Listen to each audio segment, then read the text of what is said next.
Giving thanks healthcare style. This is Industry Focus.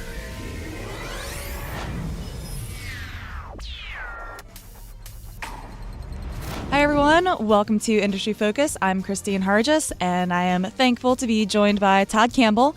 We're recording this episode a little bit in advance, but Thanksgiving is still less than a week away. By the time you listeners are hearing this, you'll probably be practically smelling the turkey. I know I, for one, am very thankful for being able to take a few days off to spend with my family, eat some great food, and hopefully come out of it with some amazing leftovers. How about you, Todd? What are you feeling thankful for? Oh, definitely, anticipating those leftovers without a doubt. It's so funny how that's like kind of the best part. Oh, I know. There's nothing better than that big, bulky sandwich the day after Thanksgiving. Yeah, just oozing gravy and stuffing. Oh man, I can't wait. Yeah, well, in addition to the leftovers, there's a few things that I'm thankful for healthcare style. Of course, one of them is the great team that we have here at the Motley Fool. You know, I've been in the business a long time, and you guys, what we do here on the program is wonderful. And it's great having a wonderful teammate like you too, Christine. Oh, thanks, Dad. Yeah, I'm so thankful that I get to talk to you and do this show every week. And even everybody that I get to work with at this company, from the writers to the tech people that put on these shows, it's a really great place. And I have to say, I'm also just thankful to work for a place that I can really get behind the mission. I mean, the Motley Fool, everybody here wants to help the world invest better. And that is such a beautiful thing that I can be in a place that believes in this wholeheartedly, and everybody's so wicked smart and applying themselves to that mission. So cool. I'm thankful for that. Absolutely. We started off today's episode by saying that, we wanted to approach this with giving thanks healthcare style. And in preparation for filming today and recording this episode, I started spending a lot of time thinking about, what it is that's happening in healthcare that I'm really thankful for. And, one of the things that jumps to the top of my mind is how thankful I am that there are so many doctors and nurses and caregivers that are out there working tirelessly day in and day out to help patients understand their disease, figure out their treatment options, and deal with the side effects that often can come with those treatment options. And it doesn't matter if it's a surgeon that's helping out a patient at a major hospital, or if it's the nurse practitioner that's helping out people at the CVS's Minute Clinics. These people are a godsend, if you will, and our lives are certainly better off having them as a part of them. Yeah, everybody working in the industry is a superhero. I'm certainly thankful for how hard all of our doctors work, and everybody, like you said, doesn't matter if you are a surgeon or if you're the person at the CVS Minute Clinic. I mean, these people in the healthcare industry are working tirelessly, and we're all so much better off for it. It goes beyond just the interaction between patients and their caregivers, too. It goes all the way towards the drug developers, the people who run the insurance companies. It's a huge, huge industry. And I like to think it's one where everybody can really believe in the mission of health. I mean, that's something we can get behind. And so I'm definitely thankful for the passion that everybody working in the industry has. Right. We mentioned CVS and Minute Clinics, and just go back to what you just said about if your focus is on health first, it's like anything else, right? I suppose if you love what you do, you will succeed, right? So if at CVS Health, I mean, not only are they making healthcare more affordable to everybody and accessible to everybody by opening up clinics in their stores right down the street, but their decision to stop selling tobacco and put, I guess, patient health before profit. They gave up $2 billion in sales in that decision. Yeah, and we look into it and we try to financially justify it because we're investors. But what it comes down to is just mission alignment. That's what it is. Yeah. I mean, it's that kind of thoughtfulness and, I guess, innovation in the way that they approach their businesses that make us thankful not only as, patients, people, but also as investors. I mean, the Motley Fool is helping everyone come up with new ways of approaching their investment portfolios, figuring out what kind of companies they want to own. And certainly, if you're putting your mission first, I think you have a much better likelihood of succeeding long term. And it doesn't matter if you're talking about a company like CVS and what they're doing on affordability and accessibility. It also applies to drug makers and what they're doing as far as coming up with truly game-changing new medicines. Yeah, I mean, you mentioned the word innovation, and that's at the heart of it. Oh my gosh, there are so many drug makers, and they're taking a lot of heat lately, but truly, they are revolutionizing patient care. It's amazing.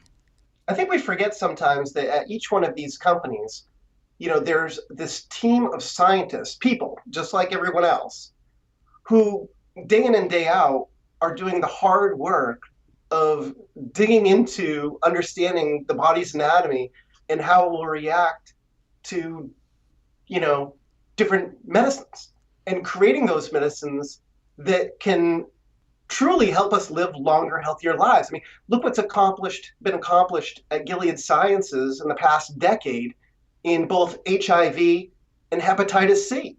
HIV is no longer the death sentence that it once was. Now people are living long, healthier lives because of treatments that have come out of Gilead Science. In hepatitis C, these scientists have created what amounts to a functional cure for a disease that no cure had previously existed for.